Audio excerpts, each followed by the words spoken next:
नमस्ते। Solid facts with Hemant अत्री में आप सबका स्वागत। जैसा आप देख रहे हैं, हेमंत सर हमारे साथ मौजूद हैं। बहुत स्वागत सर। लगातार ये खबरें चल रही हैं, हम देख रहे हैं कल से बीते 24 घंटे से ज़्यादा हो गए। नेपाल की हालत बेहद अस्थिर है। जिस तरीके का तनावपूर्ण वहाँ माहौल बना है और जो जनजीव प्रोटेस्ट की बात कही जा रही है, एक नेपाल की हालत निश्चित तौर पे चिंतनीय है। केपी शर्मा ओली को लेकर जो खबर आ रही है कि भाई अब उनको वो देश छोड़ने की तैयारी में है, बहुत जल्दी देश छोड़ देंगे इत्यादि इत्यादि, भयानक हालात, देखते ही गोली मारे जाने का आदेश, ये सारी चीजें। एक बड़ा सवाल ये उठता है सर कि नेपाल जैसे देश में पिछले कुछ समय से अस्थिरता तो दिख रही थी, पर इतनी ज्यादा हो जाएगी इसका तो किसी को अंदाजा नहीं था। क्या वास्तव में जो सोशल मीडिया बैन बताया जा रहा है इसकी सबसे बड़ी वजह, क्या वही वजह है कि नेपाल के लोगों का गुस्सा एकदम से फूटा? साथ में एक और चीज को समझना चाहते हैं, भारत के लिहाज से इसको क्या माना जाए? क्या ये भारत के लिए अलार्म है, या भारत के लिए जो सिचुएशन है उससे कोई फर्क नहीं पड़ता, भारत को ऐसी परिस्थिति से कोई लेना देना नहीं होना चाहिए? इसको भी जरा हम समझ लें आपसे। राम प्रकाश जी नमस्कार, आपको सारे दर्शक साथियों को भी। देखिए, अब जब हम बात कर रहे हैं तो उस समय नेपाल के जो प्रधानमंत्री हैं उनका इस्तीफा हो गया है, केपी शर्मा ओली का। तमाम मंत्रियों ने उनके पहले ही इस्तीफे दे दिए थे। जिस तरीके से राष्ट्रपति के आवास में आग लगा दी गई, प्रधानमंत्री के आवास में तमाम मंत्रियों के घर फूंक दिए गए, और एक मंत्री के यहाँ तो इतने नोट मिले जो प्रदर्शनकारी घुस रहे थे वहां पर, कि उन्होंने वो नोट हवा में उड़ा दिए और वो उड़ते हुए के तमाम पिक्चर सारे उस पर सोशल मीडिया पे वायरल। आपने कहा इसके कारण क्या है? देखिए, सोशल मीडिया का बैन तो एक तात्कालिक कारण बना, जिसको आप कहते हैं ना कि इन्फ्लेक्शन पॉइंट, कि यहां से वो चीज शुरू है। कोई भी चीज ओवरनाइट नहीं होती, इतने बड़ा प्रदर्शन, और खास तौर पर जिसका कोई संगठित तौर पर कोई लीडरशिप ना हो। आपने देखा कि कोई डिक्लेयर्ड लीडरशिप नहीं थी इस पूरे के पूरे मूवमेंट की। ये स्पॉन्टेनियस नहीं है बेसिकली, ये जो कहते हैं ना कि सिमरिंग अंडर द ग्राउंड, जो कहीं ना कहीं जो दिख नहीं रहा था, लेकिन जो युवाओं के अंदर जो गुस्सा था, जो तनाव था, और एक खास तरह का बिल्डअप बन रहा था, और वो एकदम उसको फूटने का एक अवसर दे दिया इस सो कॉल्ड सोशल मीडिया के बैन में। 3 सितंबर को सोशल मीडिया का बैन लागू हुआ, और 8 सितंबर को कल से जिस तरीके की घटनाक्रम हुआ। लेकिन इस सारे में एक चीज का ध्यान रखिएगा कि जब ये सब कुछ हो रहा था, सोशल मीडिया पे सारी की सारी वेबसाइट बैन कर दी गई थी, करीब करीब 26 मीडिया सोशल मीडिया वेबसाइट। तो उसमें एक ऐप चालू था, और उस ऐप का नाम आप समझ सकते हैं, वही चाइनीज ऐप जिसको लेके भारत में तमाम तरह के वो झगड़े रहते हैं, कि उसको जो टिकटॉक जिसको आप कहते हो। पूरा सब कुछ बैन होने के बावजूद केवल टिकटॉक चालू था। तो इसको लेकर भी उन्होंने था कि आपने पूरे देश को समझ क्या रखा है एक तरीके से, कि चाइना के हाथ में सब कुछ गिरवी रख दिया है। और एक इंपॉर्टेंट चीज और ध्यान रखिएगा, जब जिस समय आपको ध्यान होगा, इससे पहले ऐसा ही घटनाक्रम सबसे पहले श्रीलंका में हुआ था, उसके बाद बांग्लादेश में हुआ, और अब नेपाल के अंदर हुआ है। तो जब जुलाई 2024 के अंदर, अगर आपको ध्यान हो, कब हुआ था? जब बांग्लादेश की जो तत्कालीन प्रधानमंत्री थी शेख हसीना, वो एग्जैक्टली चाइना से लौटी थी, और उनके वापस पहुंचने के साथ बांग्लादेश के अंदर जो कुछ हुआ वो आपने देखा था। टाइमिंग का संयोग कह सकते हैं आप इसको। और अब जो है केपी शर्मा ओली एससीओ की मीटिंग से आए थे चाइना से, और उनके वापस पहुंचते ही नेपाल के अंदर ये सब हो गया। तो एक ये खास तरह का कोरिलेशन आप मान सकते हैं। लेकिन जो आपने रीजंस कहे, रीजंस क्या है? रीजन सबसे बड़ा एक ये कि जो परिवारवाद और जिस तरीके का नेपोटिज्म वहां पे चल रहा था, उसकी शुरुआत वहां से होती है। कि पूरे देश के अंदर जिस तरह का माहौल है, भ्रष्टाचार है, महंगाई है, बेरोजगारी है, उसके बावजूद भी जो पॉलिटिकल लीडरशिप है, वो भाई भतीजावाद, नेपोटिज्म वो करके अपने लोगों को आगे बढ़ा रही है। विदेश यात्राएं, हाई प्रोफाइल स्टेटस में रहना, ब्रांडेड कपड़े पहनना, और उनकी एक खास तरह की पोजिशनिंग जो है, जो नेता पुत्रों की, उससे कहीं ना कहीं देश की जो नई पीढ़ी है, जनरेशन जिसको आपने बोला, जैसे जेन जेड जिसको 97 से 2012 के बीच में जो वो सारी की सारी, तो उनको कहीं ना कहीं ये लगा कि हम तो सब कुछ ये ऐसे ही रह गए, और ये देश तो केवल चंद परिवारों के लिए बच गया है, कि सारे अवसर भी उन्हीं के लिए हैं, सब कुछ उन्हीं के लिए है। उसके बाद आपने देखा कि तीन बड़े घोटाले वहां पर आए नेपाल के अंदर। 2021 में आया 54,700 करोड़ का घोटाला, गिरिबंधु भूमि का घोटाला आया, और उसके बाद 59,800 करोड़ का एक और घोटाला आया। तो उससे भी आक्रोश इंटरनली बढ़ा कि हमारी तो दुश्वारियां बढ़ती जा रही है, और ये पॉलिटिशियंस के पास इस तरह के काम करने की फुर्सत है। फिर आपने देखा 5 साल में ये तीसरी सरकार है, पॉलिटिकल अनस्टेबिलिटी है। आज इसकी सरकार, उसकी सरकार, तो उसमें भी तमाम तरह की चीजें एक खास तरह का। फिर बेरोजगारी और जो आर्थिक असमानता थी, फिर जो फॉरेन इंटरफेरेंस है, नेपाल ट्रेडिशनली भारत की तरफ होता था, अब over a period of time वो चाइना की तरफ लगातार बढ़ रहा है, और जिस तरीके से सीमा विवाद बढ़ाना और करना, वो सब चाइना के इशारे पे होता है। और 2 दिन पहले भी आपने देखा जिस तरीके से लिपू लेक की बात ओली ने की वहां शी जिनपिंग से, तो उन्होंने भी पल्ला झाड़ लिया कि आपका ये भारत के साथ द्विपक्षीय मामला है, आप उसको सॉर्ट आउट कीजिए। और भारत से जिस तरीके की दूरी बढ़ती आई, तो ये सारे के सारे इश्यूज कहीं ना कहीं सिमरिंग थे।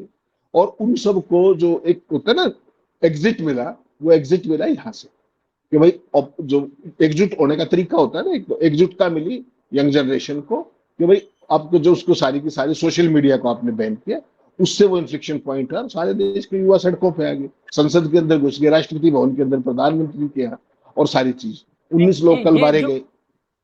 जो प्रोटेस्ट रहा सर, बिल्कुल एज इट इज जैसे बांग्लादेश में देखा गया, जैसे श्रीलंका में देखा गया।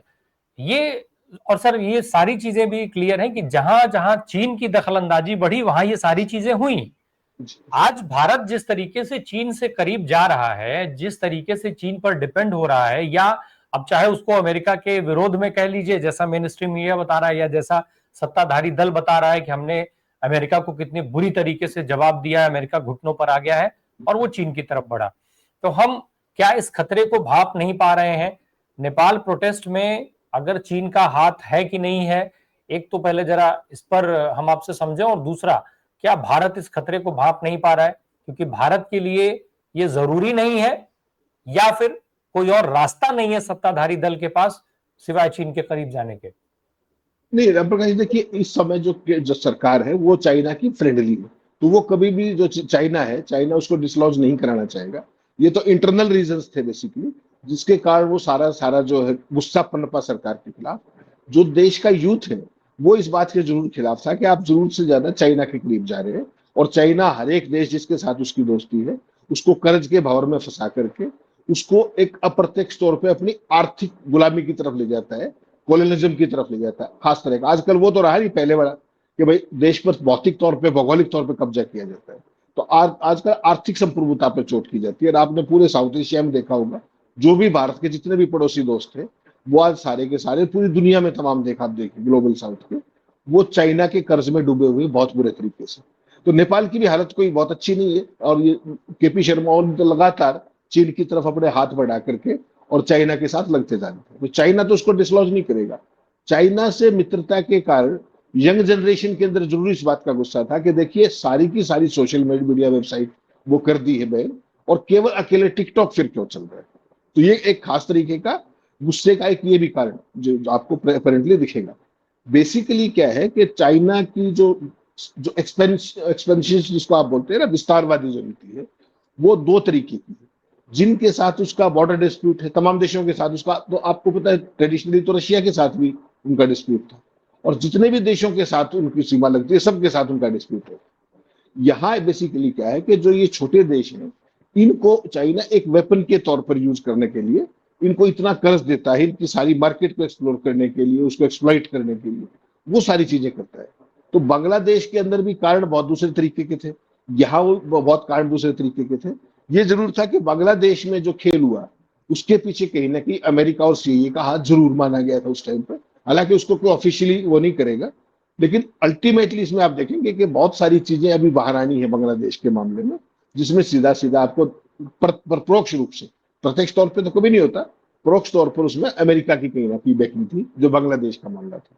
तो नेपाल के अंदर स्वतः स्फूर्त है, लेकिन सरकार की नीतिगत नाकामियां जो थी बेसिकली, और जो नेपोटिज्म और जो मैंने सारे रीजंस बताए, वो कहीं ना कहीं एक बड़ा कारण थे। और जो एक बहुमत की सरकार ना होना, आप देखिए ना 5 साल में 30 सरकारें, जुलाई 2021 में शेर बहादुर देउबा पीएम बने, उसके बाद प्रचंड बने, और अब केपी शर्मा ओली बने।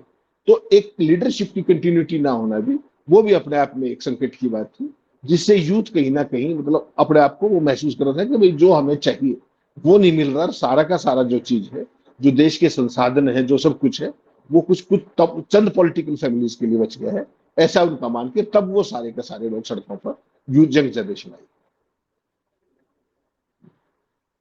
लेकिन हम पिछले कुछ समय से देख रहे हैं सर, भारत जिस तरीके से नेपाल से दूर हुआ है, और जैसे जैसे दूर होता गया है वैसे वैसे नेपाल में अस्थिरता बढ़ी है। जबकि भारत के लिए वहां भाई गोरखा रेजिमेंट से लेकर के आपने डिफेंस लंबे समय तक कवर किया है, गोरखा रेजिमेंट कितनी अहमियत रखता है भारतीय सेना के लिहाज से, ये सबको पता है। अग्निवीर का मामला आया, नोटबंदी का मामला आया, इन सारे मामलों में कई सारे ऐसे मामले रहे जिनसे नेपाल में भारत के प्रति दुराव हुआ, सीमा विवाद भी सर उठाने लग गया। लेकिन भारत ने क्या इन संबंधों को सुधारने की कभी कोशिश की तो क्या स्थिति रही, और क्या ये दूरी भी नेपाल में अस्थिरता की वजह रही? नहीं राम प्रकाश, देखिए मोदी जी जब से आए ना, इन्होंने अलग अलग समय पे अलग अलग तरीके की ऑप्टिक्स क्रिएट की। एक स्टेज ऐसी आई कि जब इनको शपथ लेनी थी पहली बार 2014 में, आपने देखा किस तरीके से सार्क के सारे नेताओं को बुलाया, साउथ एशिया के तमाम लीडर्स को बुलाया, चाहे वो शत्रु है, चाहे पाकिस्तान के प्रधानमंत्री तक को भी बुला लिया। और उसके बाद फिर जिस तरीके से देखिए, अपना नेपाल तो हमेशा से भारत का छोटा भाई माना जाता है, क्योंकि हिंदू राष्ट्र, इकलौता हिंदू राष्ट्र दुनिया का, तो उस तरीके से उन स्कीम ऑफ थिंग्स में भी बीजेपी के करीब होना चाहिए था। लेकिन आपको ध्यान होगा जिस तरीके से वहां भूकंप आया और मोदी ने वहां की सरकार को, पूरे सिस्टम को जिस तरीके से डिमीन करने की कोशिश की खास अंदाज में, तो उससे वो सारा दुराव शुरू हुआ था। और वो दुराव होते होते आज यहाँ तक पहुंच गया कि आज चाइना की गोद में जाकर के नेपाल लगभग बैठ चुका है, लगभग बैठ चुका है। वैसी सूरत में देखिए, भारत आज की तारीख में अगर आप देखेंगे तो जो हमारे ट्रेडिशनल सबसे करीबी मित्र पड़ोसी थे, श्रीलंका की तो अर्थव्यवस्था आपको पता है, श्रीलंका तो इकोनॉमी फेल हो गई थी अगर भारत ने उसको पाइपलाइन ना दी होती इस तरीके से फाइनेंसिस की। इस तरीके से बांग्लादेश तो भारत के साथ, बांग्लादेश का तो बनाया ही हमने था भारत के हिसाब से, भारत ने उसका गठन किया था पाकिस्तान का दो टुकड़े करके। आज बांग्लादेश की हालत देख लीजिए। बेसिकली क्या है कि जो विदेश नीति में जो हमारी है, उसमें कोई बेसिक स्ट्रक्चरल ऐसी चीजें हैं जो ये सरकार समझ नहीं पा रही है।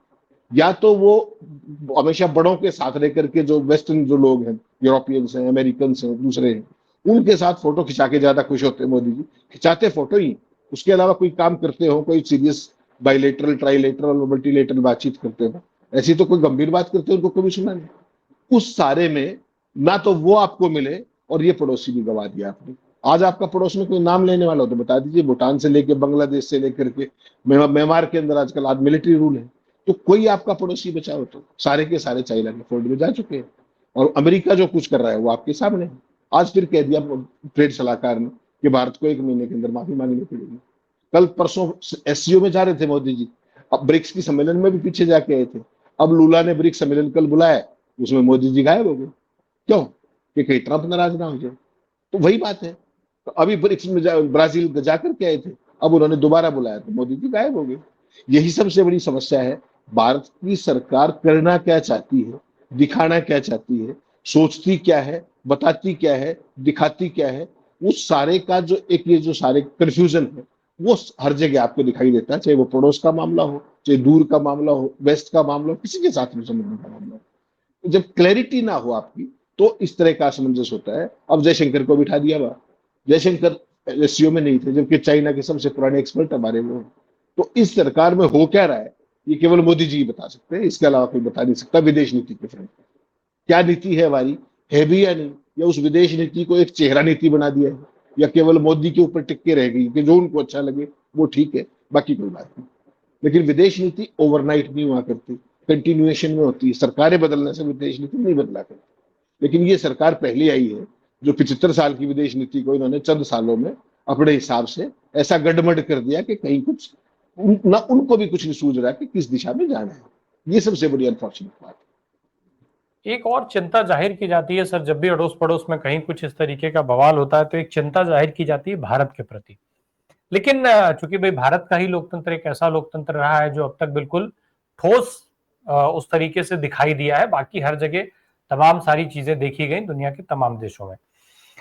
अब सवाल ये उठता है, जिस तरीके से कल से जब से ये बवाल शुरू हुआ है नेपाल के अंदर, तब से जिस तरीके की एक तस्वीर बनाई जा रही है कि भारत में ये केवल इस वजह से नहीं संभव हो सकता है क्योंकि देश मोदी जी चला रहे हैं। क्या मोदी जी के चलाने के नाते आज हमारा देश इस तरीके से इस मजबूती के साथ खड़ा है लोकतांत्रिक रूप से, कि इतने सारे फैसले जो जो त्रासदी साबित हुए उसके बावजूद भी हमारे देश में लोग जो है वो कानून व्यवस्था, संविधान, सब पर भरोसा रखे रहते हैं, सरकारों और संस्थाओं के प्रति आशावान रहते हैं, भरोसेमंद रहते हैं। कितना अहम है इसमें मोदी जी का रोल? क्या पूर्ववर्ती सरकारों का भी कोई रोल है, या सब कुछ मोदी जी से ही शुरू होता है? राम प्रकाश जी, मोदी जी को ही भारत मान लेने वाले लोग ना समझ लें, और मीडिया की तो आप बेशक बात ही मत कीजिए।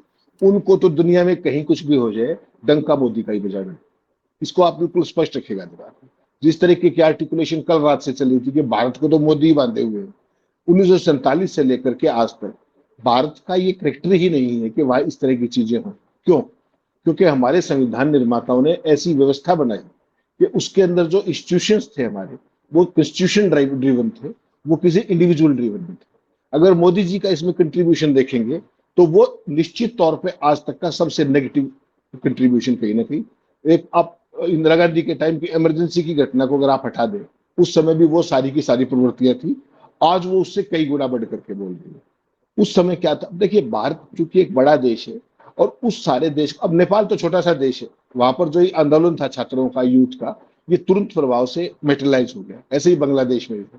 भारत जैसे बड़े देश में कोई भी आंदोलन बढ़ने के लिए आपको एक फ्लैग बियरर चाहिए, पैन इंडिया एक मोमेंटम बनाने वाला चाहिए। वैसी स्थिति आज की तारीख में अभी तक नहीं है। लेकिन आपने देखा हुआ, जब इमरजेंसी लगी थी, जिस तरीके का माहौल बना था, आज की तारीख में हमारे जितने भी इंस्टीट्यूशंस थे, जो प्रोटेक्शन थे हमारे, इनका पूरे की पूरी देखिए कोशिश क्या है आरएसएस और इनके सारे सिस्टम की। आपने मणिपुर में हाल देखा क्या हुआ? 2.5 साल हो गए मणिपुर में मोदी जी झांक नहीं पाए। वो किसकी देन है? और अब उसके समझौतों के साथ करके उसका भी क्रेडिट मोदी को ही दे, उसका डिस्क्रेडिट किसको था? उस समय तो गृह मंत्री अमित शाह ही थे, अब भी गृह मंत्री वही है। वहां भाजपा की ही सरकार थी। क्या कर लिया मोदी जी ने और क्यों नहीं किया? क्या करना चाहिए था और क्यों नहीं किया गया?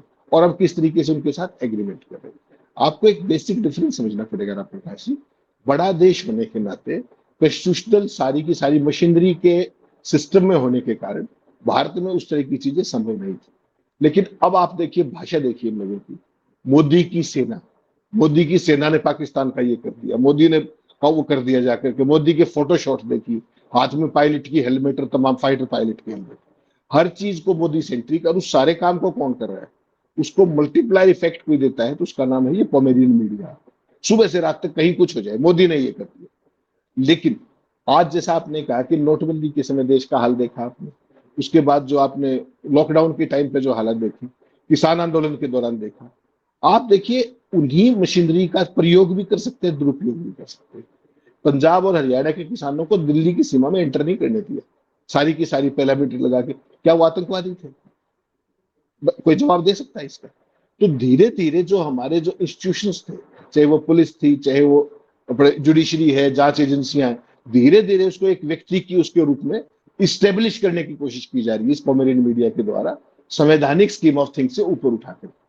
भारत के अंदर ये नहीं हो रहा था, भारत के नेशनल कैरेक्टर के कारण नहीं हो रहा, भारत के बड़े आकार के कारण नहीं हो रहा है, भारत में कहीं ना कहीं अपोजिशन की लीडरशिप के अभाव के कारण उस तरह का मोमेंटम नहीं बन रहा है।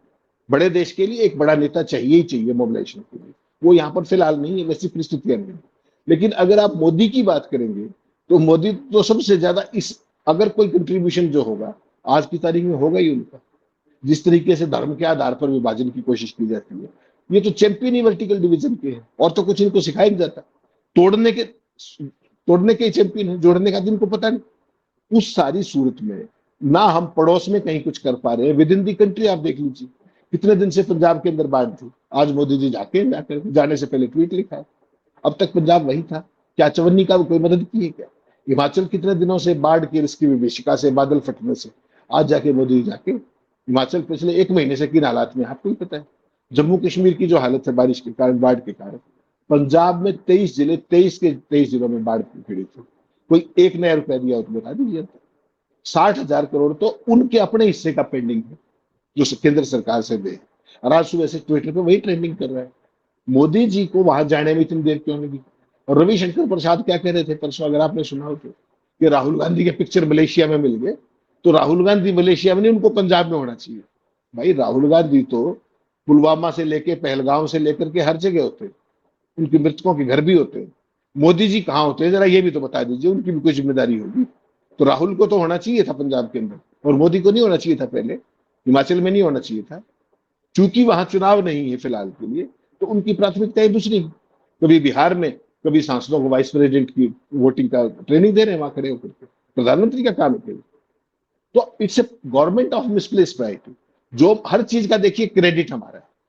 आरएसएस की जो पूरी ट्रेनिंग है कि मीठा मीठा और छू छू वाली जो सारी की सारी स्थिति है, इनका पूरा सिखाया ही हो जाता है। जिम्मेदारी कोई नहीं, जवाबदेही कोई नहीं।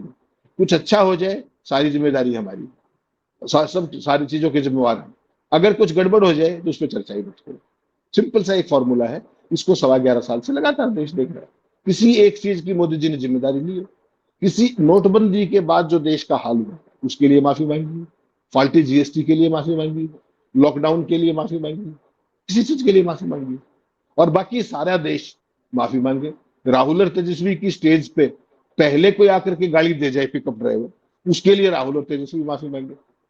और मोदी जी किसी को गालियां दे, उनके नेता किसी को गालियां दे, उनके लिए कोई नहीं, उनके लिए वो प्रसाद है। तो ये जो पूरे का पूरी चीजें है, मोदी जी को तो हर चीज का क्रेडिट देना ही है इस इकोसिस्टम को। 11.25 साल में डेवलप ही ये किया है। लेकिन डरना चाहिए उस बात से कि ये जो पड़ोस की जो घटनाएं होती है ना राम प्रकाश जी, ये इनसे सबक लेना चाहिए कि शासन कैसे नहीं चलाया जाना चाहिए। श्रीलंका में जो कुछ हुआ, बांग्लादेश में जो कुछ हुआ, बांग्लादेश के अंदर क्या कर रही थी, यही सब तो हो रहा था। किसी की सुनी नहीं रही थी, अपोजिशन चुनाव का बाइकाट कर रहा था, उसके बावजूद भी उन्होंने सबक नहीं लिया। आज वो नोएडा में बैठी हुई, भारत ने उनको शरण दे रखी है। बाकी मोदी जी सारे बांग्लादेशियों को गालियां देते हैं, उनको घुसपैठिया बताते हैं। यही परिणाम है कि बांग्लादेश के साथ आपके संबंधों की क्या हालत होगी। तो आपने कहा जो गोरखा रेजिमेंट है वो सारा, नेपाल के तमाम हजारों सैनिक हमारे यहाँ मिलिट्री में फुल टाइम होते थे। 4 साल के लिए कौन आएगा, क्यों आएगा। तो वो जो एक बॉन्ड था वो भी कहीं ना कहीं टूटता जा रहा है। तो इनको किसी चीज की परवाह थोड़ी है, ना इन्होंने कुछ बढ़ाया, ना इनको किसी चीज के खो जाने का डर है। तो ये तो ठीक है, अपने विम्स और फैंसी पे सरकार चलाते हैं, जो कुछ हो जाए वो ठीक, नहीं हो जाए तो कोई चीन बात। चीन के लिहाज से अगर हम देखें तो वो कितनी बड़ी ताकत बनता चला जा रहा है। भारत के लिहाज से क्या इसको खतरा नहीं माना जाना चाहिए? जिस तरीके से वो आपको चारों तरफ अपनी एक तरीके से कहा जाए तो क्या वो अपनी कॉलोनियां नहीं बसा रहा है, कॉलोनियों के जैसा सिस्टम नहीं बना रहा है? नहीं, इसमें तो कोई शक ही बात नहीं बनी रहा प्रभात। देखिए चाइना का एक तो जो आर्थिक विकास जिस तरीके का, उनका जो आर्थिक विकास का मॉडल जिस तरीके से पूरे ग्लोबल, ये हमारे पड़ोस की बात नहीं, पूरे ग्लोबल साउथ के देशों को जिस तरीके से वो बहुत ब्लाइंडली फंडिंग कर रहे हैं तमाम प्रोजेक्ट्स में, जो तमाम उस तरह के एक्सपेंशन उनकी जो अप्रोच रही है, प्लस उनका जो मिलिट्री माइट जिस तरीके से, अभी आपने 4 दिन पहले देखा किस तरीके से अपनी उन्होंने सैन्य ताकत का प्रदर्शन किया विक्ट्री डे के नाम पर, और 20 से ऊपर देशों के प्रतिनिधि राष्ट्राध्यक्ष वहां पर थे। तो वो केवल भारत के लिए नहीं, पूरी दुनिया के लिए चिंता का विषय। लेकिन हमारे वाले तो क्या है कि कभी चाइना का नाम तो लेते ही नहीं, कभी गलवान के टाइम नाम नहीं लिया, तभी सारे अंदर बैठे हुए सुब्रमण्यम स्वामी बता रहे कितना एरिया चला गया, ये फिर भी कह रहे कोई आया नहीं, कोई घुसा नहीं। जब गलवान में हमारे शहीद हो गए सैनिक 20, उसके बाद भी मोदी जी ने कोई शब्द बोला हो तो बता दीजिए। तो इनका तो है ही सिस्टम, वो बेसिकली क्या है कि अपने से तगड़े के खिलाफ ये कभी बोलते ही नहीं। चाइना ने जो रोल किया अभी ऑपरेशन सिंदूर के दौरान आपने देखा, सरेआम general Rahul R Singh deputy chief ने क्या कहा, उसके बाद सीडीएस ने क्या कहा 3 दिन पहले कि भाई पाकिस्तान चाइना से हमारी सबसे बड़ी चुनौती है। उसके बाद आप उनके साथ व्यापार बढ़ाने पे लगे हुए। क्या मोदी जी ने, क्या राजनाथ जी ने, क्या जयशंकर ने, क्या डोवल ने, उनकी पूरी बातचीत जो वहां हुई है पिछले 10 मई के बाद से लेकर आज, कहीं पे जिक्र आया कि आपने पाकिस्तान की इतनी मदद क्यों की, आपका मिलिट्री हार्डवेयर सारे का सारा वहां क्यों जा रहा है, कभी कोई जिक्र आया? स्टेटस को एंटे अप्रैल 2020 का, उसके बाद वो शब्द कहां चला गया? तो मोदी जी तो सवाल पूछते ही नहीं। कोई आए तो कह देते कि हमारे तो कोई आए नहीं, कोई घुसा ही नहीं। जो कि पूरी दुनिया की सैटेलाइट पिक्चर्स, सैटेलाइट तो झूठ नहीं बोलता, जिस तरीके से लद्दाख के अंदर, अरुणाचल के अंदर उन्होंने पूरे का पूरा जिस तरीके गांव के गांव बसा दिए, और हमारे वाले स्वीकार करने की तैयार नहीं। राहुल गांधी गए, लद्दाख के लोगों से बात की, लद्दाखियों ने बताया कि चाइना हमारे अंदर आ गया। उसके बावजूद Modi ji all party meeting में कह रहे कोई नहीं आया। तो इनका चाइना के सामने तो ये कभी कभी बोल ही नहीं पाते। और कभी अब ट्रंप का नाम लिया मोदी जी ने तो बता दिया। तब तो अमेरिकनों को खड़े होकर के क्या कहा करते, here I present my friend Donald Trump, Modi ji कह रहे थे हाउडी मोदी के। अमेरिका के अंदर अमेरिका के राष्ट्रपति को मोदी जी प्रेजेंट करते थे, फिर अहमदाबाद के अंदर उनको ला करके नमस्ते ट्रंप करते थे। अब वो ट्रंप मोदी के साथ क्या कर रहे हैं, और खबरों को जान पूछ करके सेंटेंसेस छुपाए जाते हैं। 3 दिन पहले जिस ट्वीट को मोदी जी ने रिट्वीट किया उस न्यूज एजेंसी का, उसमें एक शब्द सेंटेंस जो था, जो सबसे इंपॉर्टेंट था, उसको हटा दिया गया। वो सेंटेंस क्या था कि I am not at all satisfied with what Modi ji is doing, तो वो सेंटेंस हटा दिया और उसके बाद मोदी जी ने उसको रिट्वीट कर दिया। ये तो आपका हालत है। वहां पर जिस तरीके से आप लॉबिंग फर्म्स को वो कर रहे हो, हायर कर रहे हो, मोदी उसके ट्रंप के ही चेले हैं सारे के सारे। एक बयान दिलवाने के भी पैसे लेते हैं, आपको पता है अमेरिका के अंदर वो सब खुला है लॉबिंग का। और उसको यहाँ पर कहते हैं कि मोदी ने ट्रंप को झुका दिया, ये कर दिया वो कर दिया। वो 9 रोज सुबह से शाम तक क्या कह रहा है भारत के बारे में, आज फिर बोल दिया उसने कि 1 महीने के अंदर भारत को माफी मांगनी पड़ेगी। ये औकात है कि वो हमसे माफी मंगवाएंगे और सरकार चुप है। सरकार का कोई प्रतिनिधि बोल रहा हो तो बता दीजिए। तो मोदी जी ने तो इस देश की विदेश नीति का मजाक बना के रख दिया है, सामरिक नीति का भी बिल्कुल ऐसा कूड़ा किया है कि किसी को कुछ समझ में नहीं आया। नेपाल वाली हालत भारत में ना हो, बांग्लादेश में ना हो, इसका क्रेडिट भी मोदी जी को ही दे रहे हैं। इसका क्रेडिट उन इंस्टीट्यूशंस को है, इसका क्रेडिट इस देश के लोगों की मेच्योरिटी को है, इस देश के आकार को है, कितना बड़ा देश है। लेकिन जिस तरीके से हर इंस्टीट्यूशन को मोदी को कर्ण किया जा रहा है, तो ज्यादा वो मत मानिएगा अतिशोक्ति, भारत कहीं उस रास्ते पे ना चला जाए जो इनकी नीतियां हैं और जो इनके जो भाषा प्रयोग करते हैं सुबह से शाम तक, भारत को भी ये उसी रास्ते पे ले जाने की फिराक में, ये मान के चलिए। बिल्कुल। ये आज जिस हालात में रहते हुए भी जिस तरीके से जिस धैर्य के साथ भारत परिस्थितियों का सामना करता रहा है, हो सकता है इसमें मोदी जी एक वजह हो, लेकिन सिर्फ मोदी जी वजह हैं ये कहना मुझे लगता है कि शायद अब क्या ही उसको महिमा मंडन भी नहीं कहा जा सकता, क्योंकि कुछ उससे भी आगे की चीजें हैं। और ये हमारे देश के लोगों का संविधान के प्रति उनकी आस्था और विश्वास की बात है कि भारत जैसे देश में इतनी बड़ी आबादी के बाद भी तमाम समस्याएं, तमाम तरीके के फैसले थोपे जाने के बाद भी कभी कोई असंतोष इस तरीके से जाहिर नहीं करता है। वो लोकतांत्रिक तरीके से अपने वोट के अधिकार का उपयोग करता है। उसी अधिकार के चलते 2 सीटों वाली भाजपा 200-300 सीटें जीत करके सत्ता में आई थी और लोगों का भरोसा वही है। अब जबरदस्ती उसके साथ कुछ भी किया जाए, महिमा मंडन किया जाए, वो करने वाले जाने, करवाने वाले जाने, लेकिन कुल मिला जुला करके खतरा भारत के लिए बड़ा है। भले ही सीधे ना दिख रहा हो, भले ही सीधा जुड़ा हुआ ना हो, लेकिन जब आप चारों तरफ से एक देश के कंट्रोल में होने वाले देश बन जाएंगे, हर तरफ उनकी कॉलोनियां बन जाएंगी, तो फिर उसके बाद टारगेट सीधे तौर पर आप होंगे और तब हमला चौतरफा होगा। इससे चौकन्ना रहने की जरूरत है और ये बात देश को समझना चाहिए। बहुत बहुत धन्यवाद सर हमसे बात करने के लिए। Thank you so much.